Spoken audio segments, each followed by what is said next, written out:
Welcome to the deep dive. We are jumping straight into some incredibly potent source material today. We really are. We're doing a deep dive into the designer's dilemma, mastery and intent in the machine age. And it feels very, very timely. It does. If you're building anything right now, designing products, writing, creating art, you are facing the challenge this material talks about.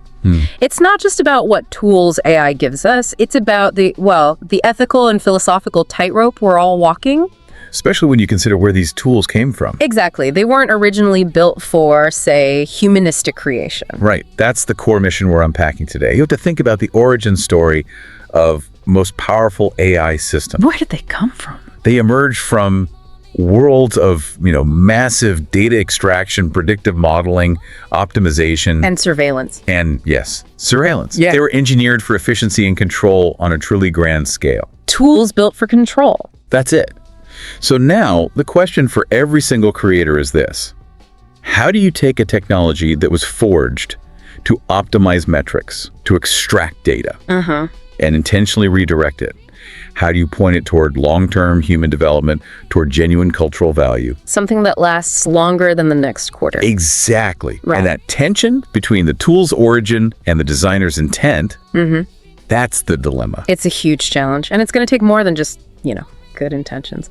Okay, let's unpack this. That's it. We have to start with maybe a heavy but necessary truth the source material puts forward. Which is? There is no such thing as a neutral technology. It's a total illusion. Every powerful system carries an inherent contradiction. A duality? Duality, yes. Every tool that expands possibility, that expands power, it also inherently expands consequence. You just can't separate the two. So a system that can generate infinite images. There's also a system that can replicate noise and bias and falsehoods infinitely. And that recognition, it just changes the game immediately, doesn't it? It has to. You can't hide behind this idea that, the tool is neutral, so I'm not responsible. No. Once you accept that every system capable of, say, illumination also carries a shadow. The focus shifts. It shifts completely away from the technology itself, and it lands squarely on the wielder. On the person using it. Yes. What truly matters is not the tech's origin, but the consciousness of the one who uses it. The responsibility is right there with the designer. And with source material has this brilliant concept for how to master that duality. They call it alchemy. I love that analogy. It's perfect. This is where we can really bring the abstract idea down to ground level. It is, because it's about turning lead into gold. Yeah. Right? Taking something heavy and constrained and making it visionary. So what's the example they use? The best one is the work of DPRLAB Multimedia Design Group and what they did with a common shipping container. Okay, a shipping container. When you think about that, what is it? It's logistics. It's the most brutally efficient icon of global logistics. Industrial repetition, standardization, all built for optimization. It's infrastructure in its coldest form. Utilitarian. It's meant to be stacked, moved, and forgotten. A symbol of efficiency without any human context. But what DPRLAB does with it is truly alchemic. It really is. They take this icon of standardization and they transform it into hybrid luxury homes, architectural statements. Into living system. It moves from being pure infrastructure to becoming culture. It's a profound reversal. And that's what mastering duality looks like. It's not about finding some new, pure technology. It's about looking at the raw material, the logic of efficiency, of extraction, and imposing a completely different humanistic vision on it. Working through the constraint, not pretending it isn't there. Exactly. So once we embrace that duality, the next step is managing it. The source calls this achieving equilibrium. And equilibrium is so crucial. True innovation has to operate in that charged space. You can't be naive about AI's shadow side. You mean its capacity for surveillance, for replication? Yes, the replication of biases in its data. Its power to nudge behavior, its speed in spreading misinformation. These aren't bugs. They're inherent capabilities. Right. Ignoring them is just irresponsible. But then rejecting the technology altogether, well, that's impractical. It is, if you want to be a relevant designer. So we have to operate with it. But without surrendering our core function. That is the definition of mastery in this context. You operate close enough to the system's edge to understand its dark potential. To see the flaws, the biases. Right, without ever ceding authorship to the system's momentum. The second you become just a tool of the AI, you've lost equilibrium. That makes perfect sense. The goal is to be the conductor, not just the, fastest instrument in the orchestra. Well said. But how do you actually do that day to day when deadlines are crushing and you're tempted to just hit generate again? It takes an internal framework, a kind of self-governance. The material is clear that this balance can't rely on, say, external regulation. Because policy always arrives too late. Always. It's always playing catch-up to the speed and development. So the enforcement has to be internal. It has to be, through constant self-assessment. And this is where the source gives us a really useful checklist. An internal diagnostic. Exactly. The designer has to pause and ask themselves a few key questions. Okay, if you're listening, these are essential. First, what is the system I'm using truly capable of at its extremes? Then, where does the ethical gravity pull hardest on this specific decision? And this one is crucial. When does ambition shift into extraction? Are you building something of lasting value, or just optimizing a metric that pulls value out of your users? And the last one, maybe the most relevant for today. When does speed undermine meaning? That last point is foundational. AI is designed for speed.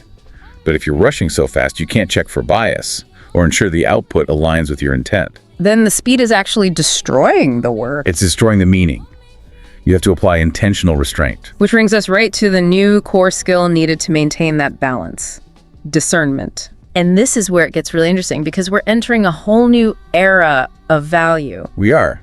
Look, if we accept that generation is becoming effortless, we can create infinite variations with a prompt, then the old scarcity of production is gone. So the scarcity shifts. It shifts entirely. To what? What becomes scarce? Clarity, Yeah. taste, Yeah. and the ability to say no. The ability to pause, to filter, to decide is now exponentially more valuable than just producing volume.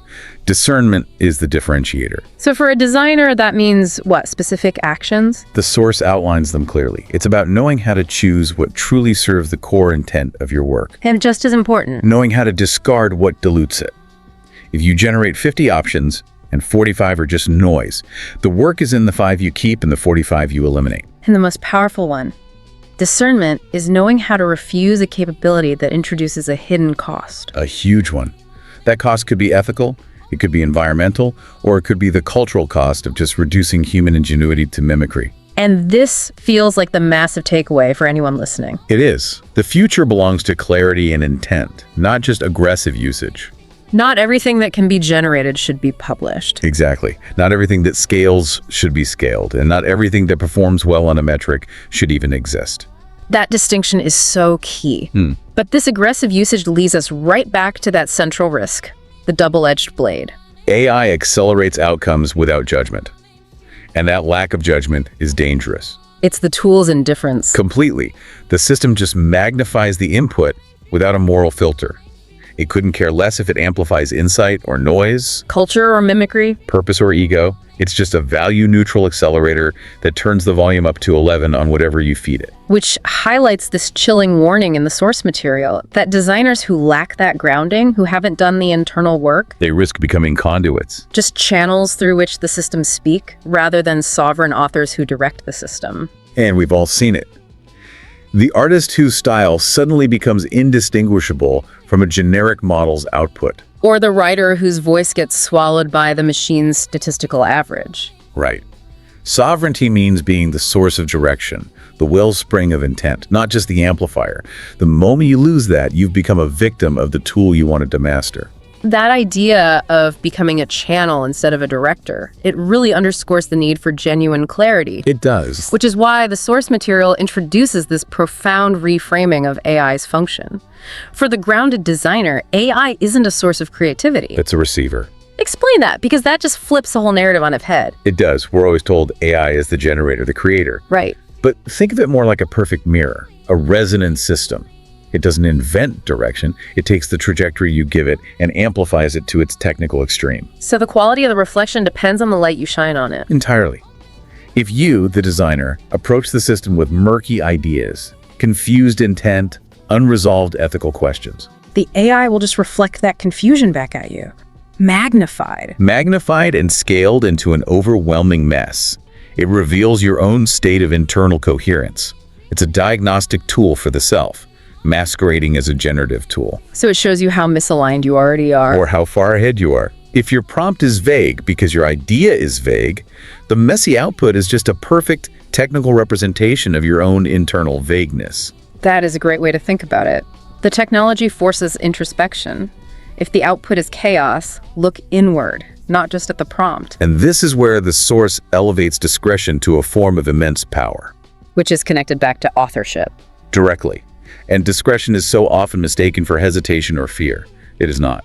So in a designer's day-to-day, what does that look like? The pressure is always to ship fast. Mastery is knowing when to deploy the system, yes. But it is equally about knowing when to withhold the output, when to delay a project that feels shaky, or when to just fundamentally redesign. So restraint becomes a radical act. In a culture obsessed with visibility and speed. Absolutely. When the whole environment is screaming for maximal usage, restraint becomes a powerful signal of mastery. It says, I'm choosing my moment. Because I understand the long-term value and the potential cost, not just the short-term capability. That kind of discretion, it shows a confidence the machine can never have. You know, this deep dive started with a technological contradiction, this dilemma of wielding a tool of control for humanistic purposes. But the source material leaves us with the conclusion that the designer's dilemma is, well, it's fundamentally philosophical, it's not technical. Because AI is a magnificent magnifier. That's all it is. It'll amplify whatever you bring into it. Your clarity or your confusion. Your ethics or your ambition, your vision or your noise. It just speeds up what you already are. Which brings us to the final necessary reflection from the source. The real core question you need to ask when you approach any of these massive systems. It's a powerful one. The question is not, what can this system do? The real question is, who are you when you use it? And that answer, that commitment to internal grounding, to discernment, to coherence, that is what determines everything. It determines whether the technology helps you build something meaningful or whether it simply accelerates the creation of something transient and easily forgotten. Keep digging into your own source material and keep questioning that intent. We'll see you next time on The Deep Dive.